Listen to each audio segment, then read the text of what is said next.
क्या एक नाबालिग को, आप सोचिए, मां बनने के लिए मजबूर किया जा सकता है? सुप्रीम कोर्ट ने हाल ही में एक ऐसा फैसला सुनाया है जो इस सवाल का ना सीधा सीधा जवाब देता है और भारत में नाबालिगों के अधिकारों को एक नई ही दिशा दे सकता है। आज हम इसी ऐतिहासिक फैसले के बारे में बात करेंगे, तो इस वीडियो को अंत तक जरूर देखिएगा।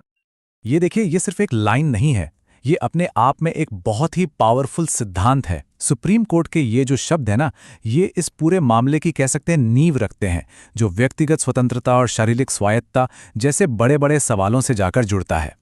तो सवाल यह है कि अदालत ने आखिर कहा क्या? चलिए सीधे उस ऑर्डर पर चलते हैं जिसने कानूनी गलियारों में एक नई बहस को जन्म दे दिया है। बिल्कुल सीधे शब्दों में कहें तो कोर्ट ने 30 हफ्ते की प्रेगनेंसी को खत्म करने की इजाजत दे दी। ये अपने आप में एक बहुत बड़ी बात है, क्योंकि आप जानते हैं भारत में गर्भपात की जो लीगल टाइम लिमिट है वो 24 हफ्ते है। तो सवाल ये उठता है कि आखिर कोर्ट ने इस मामले में इतना बड़ा कदम क्यों उठाया। चलिए अब बात करते हैं उस लड़की की जिसके बारे में ये पूरा केस है, जिसकी जिंदगी इस कानूनी लड़ाई से सीधे सीधे जुड़ी हुई थी। देखिए, किसी भी कानूनी फैसले के पीछे जो एक इंसानी कहानी होती है, उसे समझना बहुत जरूरी होता है। और ये जो फैक्ट्स हैं, जैसा कि इस न्यूज़ रिपोर्ट में भी सामने आया, ये हमें बताते हैं कि वो लड़की असल में किस सिचुएशन का सामना कर रही थी।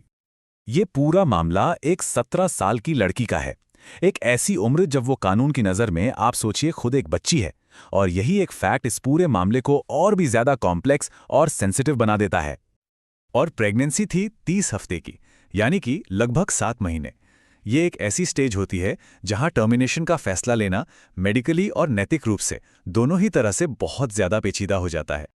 तो हुआ ये कि लड़की एक रिश्ते के बाद प्रेग्नेंट हो गई और उसने अदालत का दरवाजा खटखटाया, ये गुहार लगाई कि उसे इस प्रेगनेंसी को आगे ना बढ़ाने की इजाजत दी जाए।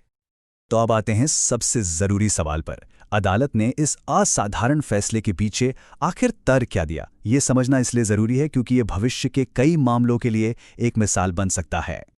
तो ये फैसला सुनाया था जस्टिस बीवी नागारत्ना और उज्ज्वल भुइया की बेंच ने, और उन्होंने एक बात बिल्कुल साफ कर दी कि उनका पूरा ध्यान सिर्फ और सिर्फ एक चीज पर था, उस नाबालिग लड़की का कल्याण और उसके अधिकार। और यहीं पर अदालत का जो लॉजिक है ना, वो बिल्कुल क्रिस्टल क्लियर हो जाता है। बेंच ने इस बात पर ध्यान ही नहीं दिया कि रिश्ता सहमति से था या नहीं, या ये यौन उत्पीड़न का केस था या नहीं। उनके लिए जो मुख्य मुद्दा था वो ये था कि एक नाबालिग गर्भवती है, जो अपने आप में ही एक अवैध स्थिति है।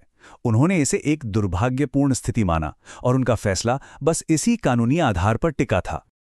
तो कोर्ट का मैसेज एकदम साफ था। लड़की की उम्र, उसकी कम उम्र ही सबसे बड़ा फैक्टर थी। क्योंकि वो खुद एक बच्ची है, इसलिए उसे एक और बच्चे को जन्म देने और मातृत्व की जिम्मेदारियों के लिए मजबूर नहीं किया जा सकता।